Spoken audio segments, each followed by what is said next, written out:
afternoon, honorable judges. My name is Lina El-Ghazali, and this is my colleague, Sana Sarwar. We're very pleased, and we consider it a privilege to be here and to be selected from the top 15. And we're here to present our concept, our business plan, Knowledge 2000. This, basically, Federal Statistics Center conducted a study where disabled people are found to be 8 to 10% of the population, and with 17 to 23% of them being found learning deficiency. So the students with special needs and learning difficulty are taught and trained by Ministry of Labor, Ministry of Education, and Ministry of Higher Education and Scientific Research. In order to help them achieve full potential, we suggest that these students enroll and pursue their higher education because higher education is for all. Having said that, our mission is to provide support to them in all educational aspects, including note-taking, tutoring, and academic support.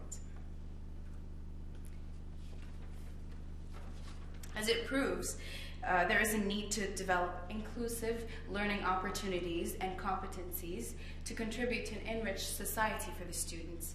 So our core business plan is to lead, support, and collaborate these students into a successful learning experience. You may wonder why it's a good idea. Because there is an unexplained niche for special needs students within our normal society.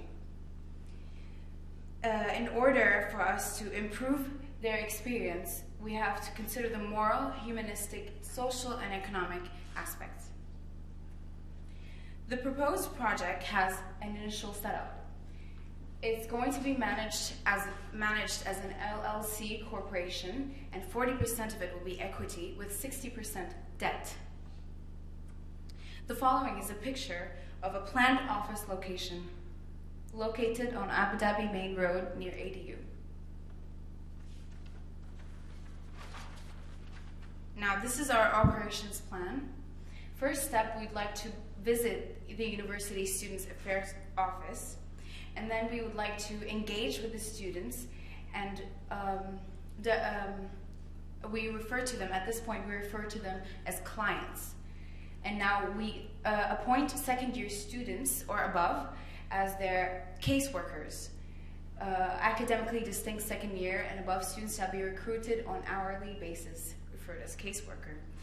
Fourth step is to match the staff with the right student.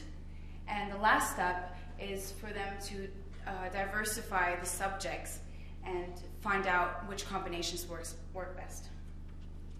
Now, the employees that we seek have to have academic qualification, they need to be enthusiastic, friendly, they need to be proficient in languages, such as Arabic and English. And what we offer them is an hourly wage and experience, obviously the ultimate plan, and benefits as per UAE labor laws, and also, lastly, continuous training and development programs. Thank you. Well, thank you, Lina.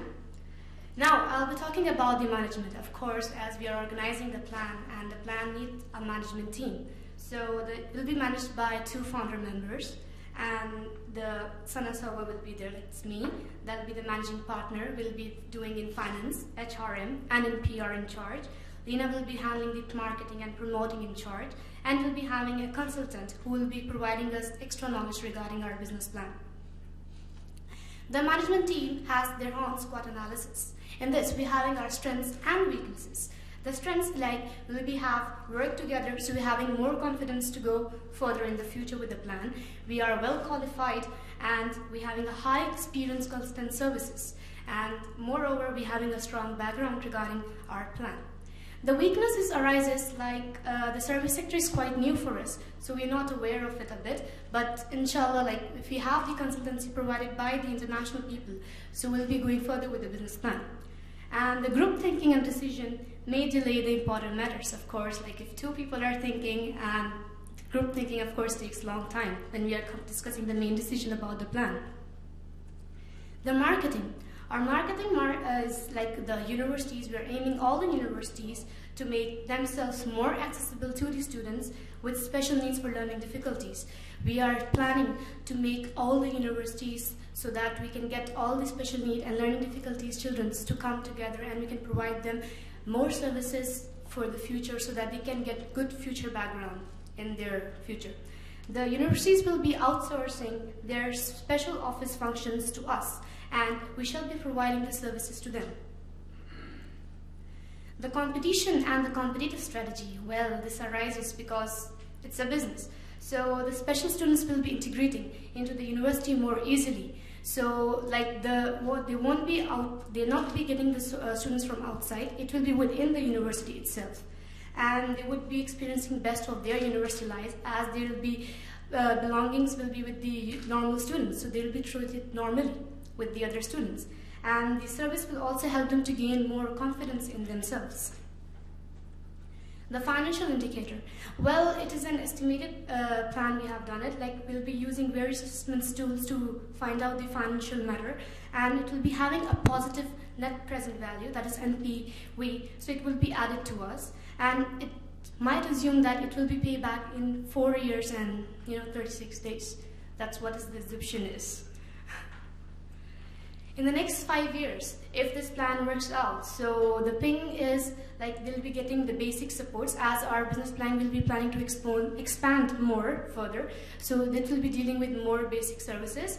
The more learning supports will be provided to them, and middle learning disabilities will be there, and there will be more moderate and severe profound learning disabilities will be there, deaf, hard of hearing, and moreover, just now the ministry have decided to provide good technology tools for the disabled and learning difficulties children so that they can go further with their education in the future. The issues, of course, the risk is there, that is the cost, because it's really an expensive project to work on it, and we really need a lot of money to go for it. The technical knowledge on how to use it needs to be done, because we're supposed to have a good, proper business, so that we can have a proper way to train the students. And level of supports, loss and breakage can be happen. The proposed solution is this. The leveraging the internet benefits would help in cost saving, and hourly wages schemes would reduce the cost, and having a limited permanent staff would reduce the overhead. We are planning to have students, they will be well qualified, so we'll be paying them 10 dirhams per hour, because it will be on hourly basis. So it won't be causing them much, and even the students will be getting the advantage, because as they'll be getting money for providing services to the disabilities and learning abilities children. Thank you. Please feel free to ask any questions.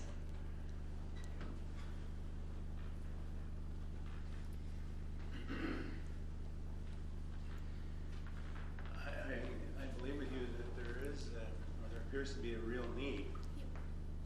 I'm not clear on the revenues.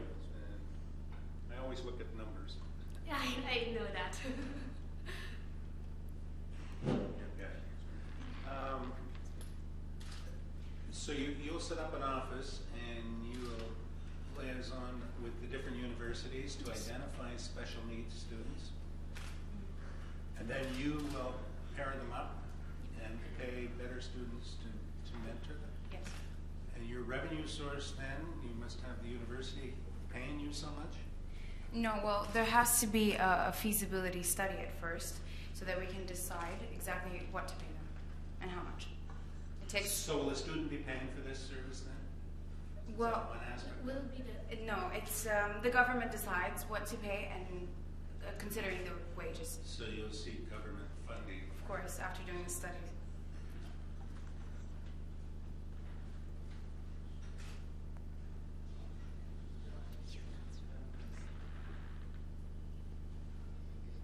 Convince me why a university would want to outsource their special office to you. Okay. First of all, see, these disabilities children are there, so they also supposed to have a normal life as they are living in this world, and we all are humans. So the universities, Nowadays, even if you go internationally, there are many institutes. They are approaching to the universities, and those universities, they are approaching to those businesses, so that they can provide a service for their children, because they want these children to have a better and secure future.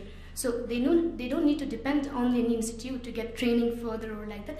Like once they get through our business, so they will be like confident enough to go further in their life.